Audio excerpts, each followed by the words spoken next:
Well, good morning, y'all. It is week 3 for the Cornish Cross, and they are moving outside. And I can tell you, I could not be more pleased. They have grown so much. I can't wait to show you. They just make a muddy mess so fast. I can't keep fresh shavings in there fast enough. And their water, they have a gallon water, and I'm filling it 2 and sometimes 3 times a day, depending on how hot it is.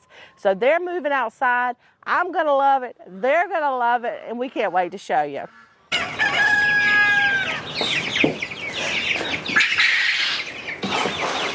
Well, y'all, here they are. And forgive our garage, it just is what it is right now. We get these guys out, we harvest these quail, it's gonna start looking a whole lot better in here.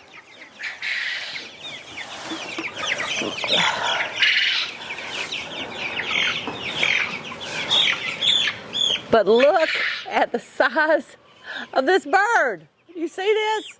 3 weeks old. I know, little guy, it's okay, baby. Almost has all his feathers. And you're gonna get to go outside. Aren't you excited? Oh yes, I'd be excited too. Yes, yes. Oh, you don't know what I'm saying? Now you can see the hoop house behind me here. We've been using it in here in this run where all the chickens are. And really the only time it's used is for the ducks, but they don't use it. They stay out all night. And the chickens go in there during the daytime. We call that their day room, but I don't know why, but they like to go in there. So they're gonna lose it for a little while. All right, so before we get the Cornish Cross outside, we've got to get the hoop house moved out of this area here. We have 2 of them in here, and they really don't use that one. The chickens go over there and hang out in it during the daytime. So we're gonna move it out and house our Cornish Cross in it, which is what we built them for originally. Hey, come on, dogs. Maisie. Hey. Out, Smut, out. And he's going the other way, of course. Now we do have an automatic door on this hoop house, which Andrew just disconnected it just so it won't open and close, because the chickens will stay in the hoop house. And then every day, and I mean every day, we will move the hoop house up and they'll have fresh grass to graze and eat on. And we got a helper. It's Levi. Look how much he's grown, y'all. Look how much he's grown. Yes, the little buddy. Lily's inside taking a nap. But look at Mr. Levi. He has grown so much. Yes. He's so sweet too. All right, so we need to get the pans. Why you got my dog? Because you took my dog. I did, but see, look how long, by taking him away, he appreciates you more. Oh, good gosh.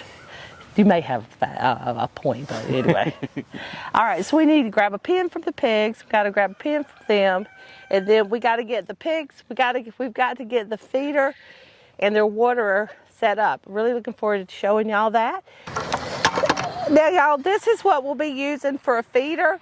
It's one of these rubber buckets right here. We really like the rubber. It holds up really well. We've tried the metal ones. They rust. So we love these rubber ones. And then we have a bucket that just has nice big holes drilled in the bottom. See, we've got four holes around there. And then we'll just fill it with food, and that way they can eat. Because, I mean, they go through a lot of food. Now, when we first put them out here, they won't go through the whole 5-gallon bucket in one day. But, man, they will. They'll get there. So, but this way we don't have to add food every single day or several times a day. It really comes in handy. And this is perfect for the 26 birds that we're going to put in there. So when we get ready to refill it, we just pour a big bucket of feed in there, and we're good to go. Now, as far as the feeding schedule, starting from here out, before now we kept the feed in the pen with them 24 hours a day. Y'all excuse my throat. I've had a cold. So anyway, it's affected my throat. But we've fed them 24 hours a day. We've kept feed and water in there. Water will always be in there 24 hours a day, and it's really important for them. But their feed, we will put it in there at 7 o'clock in the morning, and we'll take it away at 7 o'clock at night. They'll be able to eat all they want for 12 hours, and then at night they have to stop and process their food. Now, if they're fed too much, that's when the birds, they just grow so fast anyway. They're bred to grow really fast like this. So if you leave the feed in there 24 hours a day, they're going to eat all the time. That's what they were bred for. And they'll grow so fast that their little legs won't be able to keep up. And that's where you hear about meat birds where their legs were broken and where they were literally break out from under them. And we've only done this once before. We raised 50. We did not have any incidences at all, and this is exactly how we did it. So anyway, guys, keep that in mind. They are being switched from the medicated chick starter. They actually went through the whole 50-pound bag about 2 days ago. That was 50 pounds for 26 birds, lasted them right at 3 weeks. And so they just finished up with that, and I went ahead and moved them over to, I actually put them on layer feed because I didn't have my meat bird feed because we have trouble finding it. It's a 21% protein. You don't want more than that, like the 25 or whatever, because like I said, they'll grow way too fast. So it's meat bird. I got it at our farm store, and it's literally called meat bird feed. But if you have trouble finding it, look for like a 21% protein. And I just wouldn't go any more than that. Do you want to say something? No. Okay. All right, now Andrew also has, this is our waterer.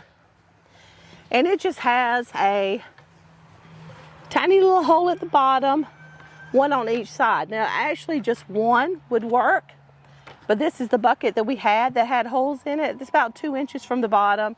It keeps the gunk, any kind of gunk that might be in the water, from the bottom. And it'll run out into the bucket, and then it won't go, as soon as it covers that hole, it'll stop. It won't run out, the whole bucket won't run out. So it's just really nice, and then it just continually adds fresh water to the pail when needed. All right, so let's go get some chickens. All right. All right. Now y'all, if you haven't seen our video on building a hoop house, I will link it for you in the description box, and I'll put it at the end of this video for you. But we have modified this thing so many times since we built it because we have used it. Hoop houses are the best thing to have on the property, guys. I swear they're cheap to build, super easy to move around, and you can house just lots and lots of things. Okay, initially on the hoop house, this was flipped, where this was on the bottom and the door was up high. You would step over to go inside. Worked out great for the Cornish Cross. So because they weren't going to be coming in and out. Then we used it for house our ducks, and Andrew built this little door over here so they could come and go.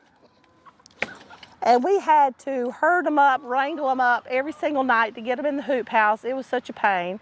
So then we decided, he flipped the door and we gave them a bigger opening. It was easier to get them in the hoop house. They just don't like the hoop house. They like to go in there and lay eggs, and then they'll come out and they like to hang out outside. It rains, they don't care. They love it. And then we even put in an automatic door because we had it. And I don't know at what point, I probably skipped a stage or mixed them up so they would have that. And open and close, well, anyway. So you can see it is made, we can do all kinds of things with this one hoop house with all kinds of different animals. All right, so I did add this board. It's got some hardware cloth right here, 1/2-inch hardware cloth, just to help keep the birds from going in and out. Because otherwise, when we open up this gate, they'll want to come on out. So I had this before for our quail, and it worked really well for the quail. For these meat birds, they're not apt to jump up as easily, especially once they get older. Now, as they're young, they still will, but it's a nice speed bump, and it helps deter them going in and out. So, anyways, so I just added this. It's about 8-10 inches off the ground here to the top.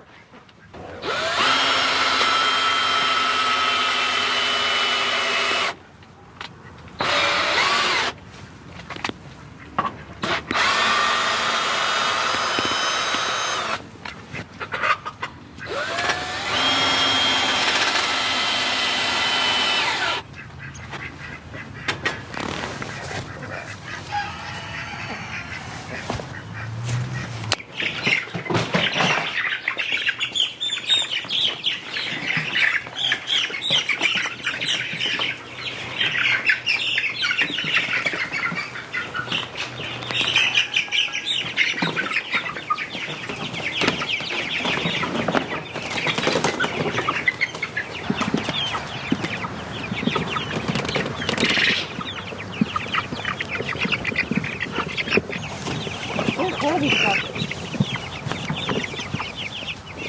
Well, there they are. That's a tote load right there.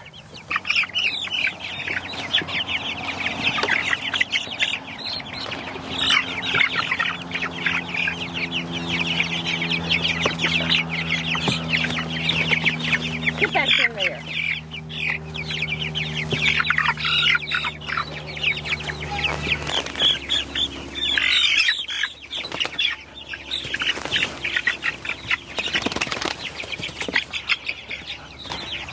Well, so far, I don't think they know quite what to think, but I bet they're going to start loving it pretty quick here.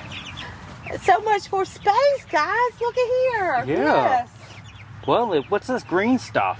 I know. What is this green stuff? It tickles my belly. I think, is this angled? Or is it just my glasses again? Well, there they go, guys. We got a couple of explorers, a couple of Doras.